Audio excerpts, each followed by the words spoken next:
just finished first practice. Went kind of the way I thought it would be. It was pretty good effort. It was a little warm, but nothing that we can't handle. But by end of practice, we had a dozen guys, cramping up a little bit and, a little dehydrated. And so good lesson for our guys to make sure they stay hydrated after practice, before practice, during practice, and any time in between so they can get through our practice. I mean, it wasn't even 2 hours, but it was good. I thought we got some good stuff done and pretty active defensively, and it was a good first day. So, Rich, with the ability to work out in the summer now, how much further along are you? Even you got a lot of new players. Do you have to do as much install? Where are you in terms of? Yeah, the schematic part of it is it like an echo or something? Or isn't it like? Is it on speakers? Okay, I don't know if we needed that, but I just noticed that. I mean, back to your question, what was it? Oh, schemes. Yeah, I think there's no question being able to get with our guys, at least in the month of June. July was kind of vacation time, but at least in June, we got a lot of scheme work put in as opposed to normal when we couldn't even ask our strength coaches what was going on. And the strength staff did a good job. I think our guys are a little bigger, a little stronger, a little faster, in decent shape, but they're never going to be in game shape through summer workouts. Just the intensity and the way we go about doing things. So we'll need August camp to get that done. But I thought I did a nice job today, scheme-wise, of most of the guys understanding what they're supposed to do for the first day. What do you want to get accomplished these next 2-3 practices? Well, we have the first 2 weeks. We got to do a lot of evaluation with so many new guys and being the first year and all that. We've got to have a lot of evaluations being taken place throughout the course of practice, and then obviously we still got to teach the fundamental part of it and teach schemes. So, typically your first camp together is the most difficult from a time standpoint because of all the evaluations. I mean, even the guys that played a little bit last year, which was not meant, there's not many of them, we still got to evaluate them. They're in a new system. So it's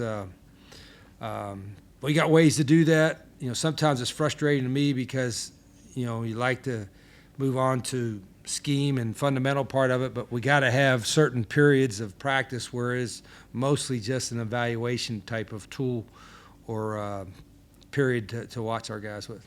You said you had to speed that up from what you learned last year at Jack State.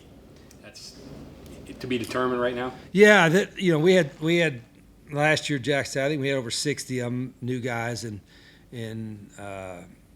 I didn't think we did a great job, myself included, of evaluation during camp. And some of it was the quarterbacks weren't live and all that, so there were some lessons we had to learn from that hey, we got to be ready the first game, and so there are going to be periods of practice that I typically wouldn't go live with in the next couple weeks that we will do that simply because we got to know. I know that you're not going to announce starting quarterback until closer to the first game. So what time's the kickoff? Yeah, until right before kickoff. 2:00. If we have the first possession, you'll know it at about 2:02.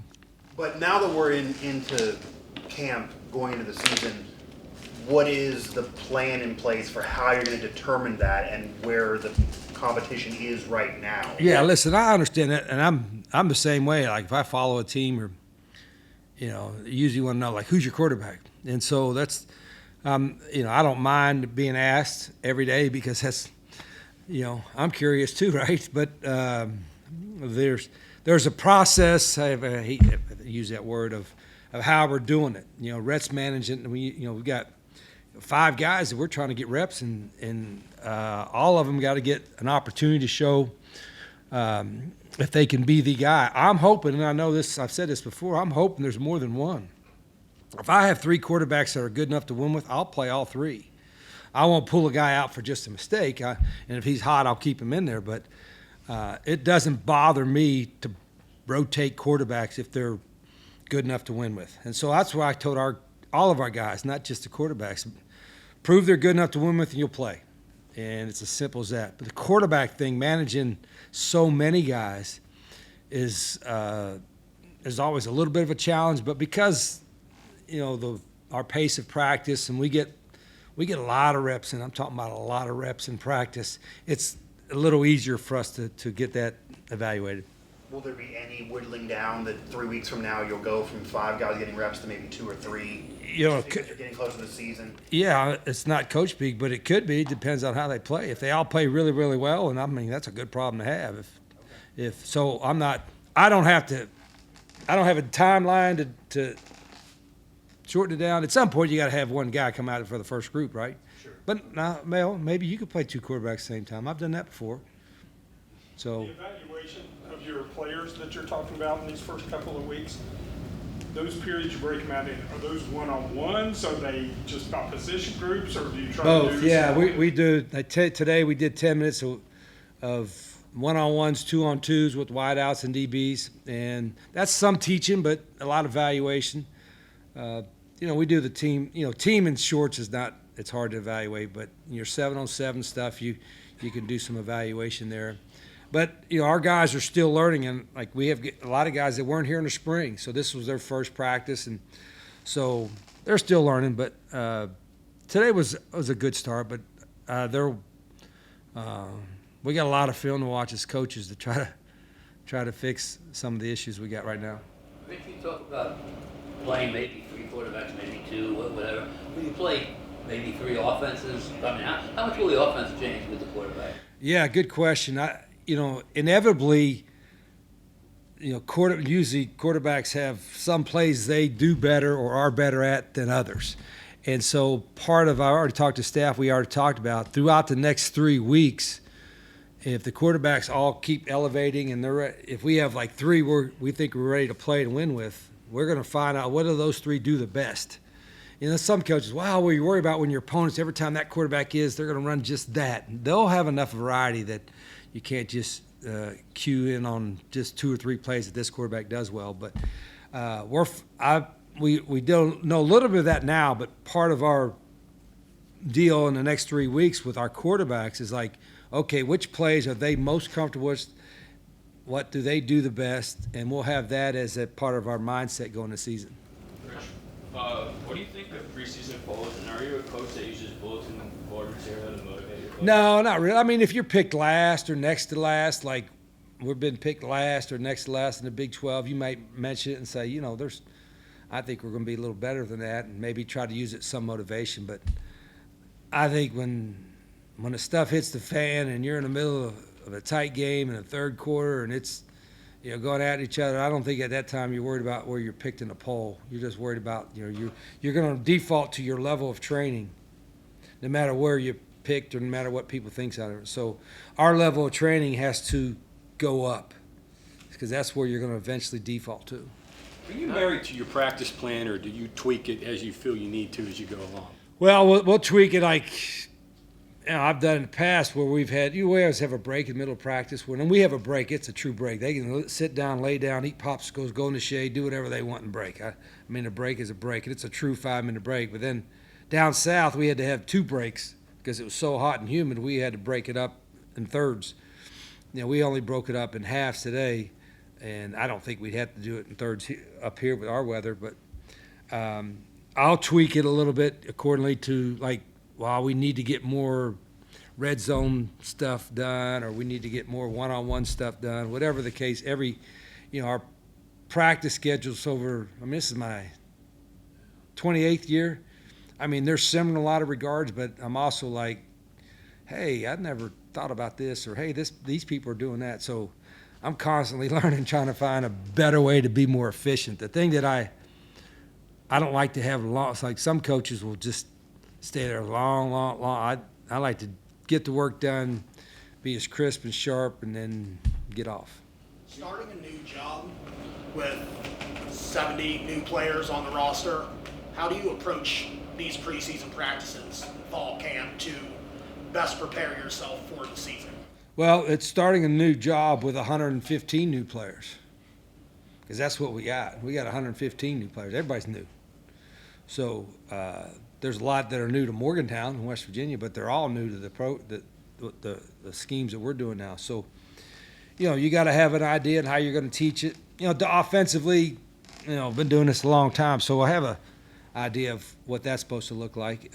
Coach Alley has done it enough years with him. He has an idea what it's supposed to look like. As a head coach, my job is to put it all together and try to get as efficient as possible. And there have been a lot of camps I thought was really good. I thought last year's camp, and I bring up last year's, I was really pleased with it. And then we played awful in the beginning of the year, so I'm like, I better look at it and see what we can tweak. And everything system's a little unique. This is the most unique because, the majority, 90% of our team has not played a lot of football at this level. I mean, anybody, current guys coming back or new guys. And so we got to have that a little bit in our mind, the lack of experience. But if you can play, you can play. And it's our job as coaches to get them ready to play. Rich, can your offensive line play? What's your evaluation of that? Yeah, I think we're pretty athletic. We're a little bit. I think we're a little deeper now than we were in the spring. That was an area we had to address a little bit.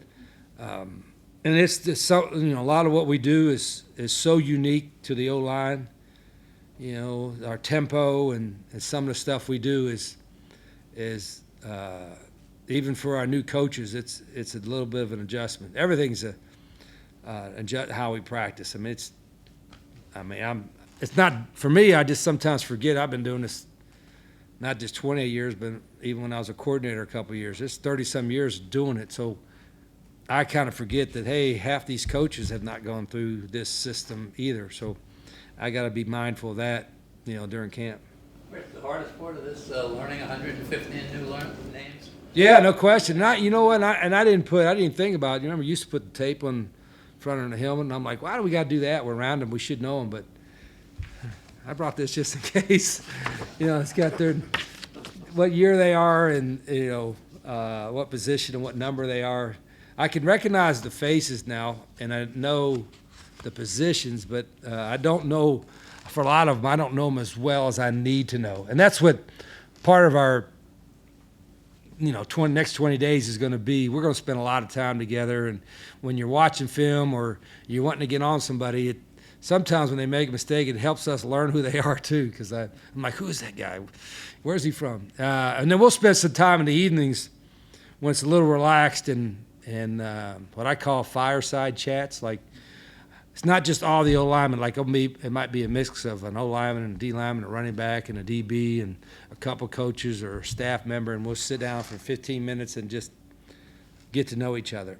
And I love doing that because all of these guys, coaches, staff members, players, they all got unique stories. And so I kind of enjoy the quote-unquote fireside chats as much as anything we do in camp because I don't know all these guys well, but I want to. Hey, Rich, you said I forget what position was. Somebody has to go out first. That's true every position the first day, first week or whatever. When you're starting, how do you decide who's your first line, who's your first corners and safeties, and is it who you think it's going to be? Is it who's earned it, who you have to look at? Yeah, I think some guys that have played, a little bit of experience, what we've had a little bit, that's – I tell the guys, we got to put some group out there. You got to have 11. I don't even like calling them 1s, 2s, 3s, and 4s. It should be like group A, B, C, or D or something. But it sorts itself out pretty good. And I tell the guys, don't worry about the depth chart right now. Be worried about getting good enough to win with. You're good enough to win with, you'll play. I don't care if there's 3 guys at that spot or 4, whatever. The offensive line, it's a very interesting room this year. A lot of experience from different levels of FBS ball. Yeah, different places, not here. Who? I don't think there's any of them. There ain't a guy on our offensive line started here, is there? I believe Landon might have had a couple or one last year, but no. But a lot of guys have FBS experience at varying levels. SEC. You've got multiple seniors in their last year of eligibility and upperclassmen. How do you approach putting that together? Is it the best 5 offensive linemen that you find? Is it who fits the offense best? Or how do you move people around positions? What's that like? Well, we're not, like I said, I'm not worried about who's going out with the first group or second group because they're all getting reps right now. Eventually, in about 2-3 weeks, we can't rep 4 groups with, we got to get it down to 2 groups or hopefully 2.5 groups. But right now, that's part of coaching. You evaluate guys. I want our O-linemen to be a little bit more versatile from the standpoint. If you play right guard, you should be able to play left guard. If you play tackle, you You should play both sides. If you play center, you could play guard. And we're doing some of that intentionally of moving guys left and right. And I like to have some guys that can play guard and tackle. But you also got to teach fundamentals. And so I'm not going to be – we don't have a game for 30 days. You know, we're just teaching our stuff and try to get better as a football player. Rich, what's your messaging now to your coaches now that you're done for the day practice-wise? What is your messaging when they're analyzing film in regard to evaluation compared to schematics, lining up and doing the right things? How are they doing that right Yeah, now? I think we have to be as intentional in evaluation as we are in teaching schemes and fundamentals. So when you get in on that, that's, you know, part of our evaluation is the guy, where is he at today compared to where is he at in 2 weeks from now? Did he learn? Is he making the same mistakes? And so that's where it's, like I said, this, you know, because there's 100 and whatever, 15 of them we have to do that with, it makes camp, every camp is important if you want to call it a camp, but this one more so than any others because there's no returners that we know. You know, there's some guys that played with for us at Jack State that I know a little bit more, but they're in, some of them are in a different role here, what have you. So it's good, but that's I mean, it's all we got for the next. It's all ball for the next 3 weeks. You know, we're not, you know, doing anything else. Everything we got, and I think part of it too is our coaches. I don't like to have long meetings, but you got to have meetings. You got to watch film and do all that kind of stuff. But we have to be very intentional that we don't waste our players' time. That when our players are here, we're meeting with them, we're going, and I'm in the middle of everything. You know, I don't call the defense. You know, I trust Zach and his staff, but I'm gonna know what we're doing. I'm going to know everything we're doing on special teams, who's doing it, and then obviously on offense, everything we're doing there. So I like that. Not that I don't trust the coaches, but I like being in the middle of all that stuff. And so we have I don't know if it's different, but when we have staff meetings, we watch film, we do a lot with a lot of coaches together, and we talk about everything. I'm not one to say, well, I don't know about that, and I don't want to hurt the coaches' feelings and bring that up. I mean, it's just brutally honest with our, you know, we call this, do they have it outside? Is it up there what they call this room? The truth room? Every one of our meeting rooms are the truth rooms. Every one. This one too. When you're doing evaluating, how much leeway do you give before you have to say, well, we got to move on, we got to, you know, make hard choices? Do you give a little bit of leeway there when you're evaluating? Oh, sure. I mean, I don't want to just, everybody's going to make mistakes, coaches and players too, so I don't want to just drop a guy in the grease because he, you know, has one bad day. Now, if it depends on what, I mean, if they're loafing or they're soft, now that's got to get corrected right away. So that's the part that we tell our players, listen, you know, the schematic part, if it takes you a while, whatever, but, you know, if you loaf today, you better not be loafing tomorrow. If you're soft, we go pads, and not right now, but when we go in pads, if you're soft today, that first day of pads, you got to correct that. So those 2 4-letter words are things we should not be having at any point. But that's part of coaching too. Do you feel better about your depth in the wide receiver room with what you were able to do? After one day, no. Half of them are cramped up today. I don't think they're used to the volume. So, I don't know. Portal's still open, right? If we need, I mean, if you're in a portal now, you're probably pretty desperate, right? You're probably like, what? You know, there might be some good ones still out there. I don't know. But I like our group of wideouts, but I think the volume of a first practice was a little bit of a shock to some of them. When's your first day of hitting? Huh? When are your first day of hitting? Well, we're in shells in 2 days. 2 days. I think the rule is you got to go 2 days shorts, 3 days shells, and then full pads. Is it Saturday? Friday? Well, what's today? Wednesday? Thursday? Yeah, so tomorrow will be shorts again, Yeah. and then tomorrow is Thursday, right? Then Friday's shells, Saturday shells. We don't practice on Sundays. Monday. So Monday will be shells, I think, again, and then full pads. Do you have a gauge now on if everybody, coaches, you even mentioned evaluating them kind of in the spring, fully grasp what you want out of Hard Edge? Are you at that point now? Because you even mentioned the spring you weren't yet there. No, I don't. You know, I think we're. Again, I'm saying it without watching today's practice yet. And again, we're in shorts, and I haven't watched our team. Was anybody loafing? You know, and. But do you feel like the coaching staff even can 100% call it out. and Oh, know yeah, I think where hard edge there's is. no question. I think the staff for sure. You know, because I have enough guys that have been in the system, offensive and defense, that kind of know. Like, now I know I said, listen, my standard, or whatever you want to call it, of full speed might be different from theirs.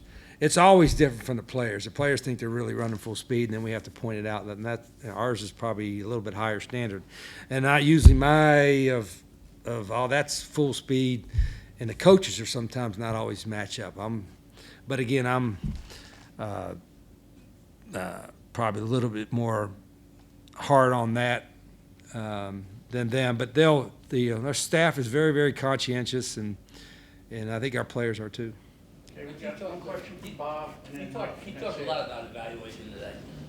Can you briefly run through the evaluation process you had with Pat White? I mean, it took 5-6 weeks before he got in and even an injury. Yeah, how smart am I? He didn't start till after the Louisville game, right? He was split. Pat redshirted the first year because you probably needed that, learn the system, and it wasn't like, nowadays when freshmen got here in June and they were there all summer and learned the schemes. We couldn't even talk to them in the summer, and so it was really hard for any true freshman to play, especially a quarterback. Then the second year you could see his ability and all that, but we weren't really sure. And he and Adam, I remember him and Adam were going back and forth, and Adam was a starter, but Pat was still playing. And then after the Louisville game, it was like this dude's even faster and better when it's live.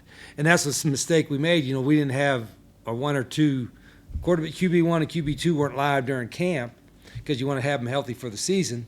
Well, when you're Pat White and you're live, you're running even faster, and you're even better. It's the same way with Tyler Huff last year at Jack State. And so that was part of, you got to weigh that balance. Okay, you want to give him reps, but you don't want him to get hurt. But did we really know what we had with Pat White until it was live? Probably not. And, after the Louisville game, like, holy cow, this guy's different. And then he continued. The more he played, obviously, the more confident and the experience he got. So that was part of our deal, is that we've got to be able to, our guys are young guys that have some skill and some talent. We can't be so worried about them getting hurt in practice that we don't get a chance to have them show their true self. And that happened again for us last year. So we've been cognizant of that. Our quarterbacks will be more live, all 5 of them, all our quarterbacks in camp than maybe I'm used to, because we've got to get a good hard evaluation on them. Okay, Mike?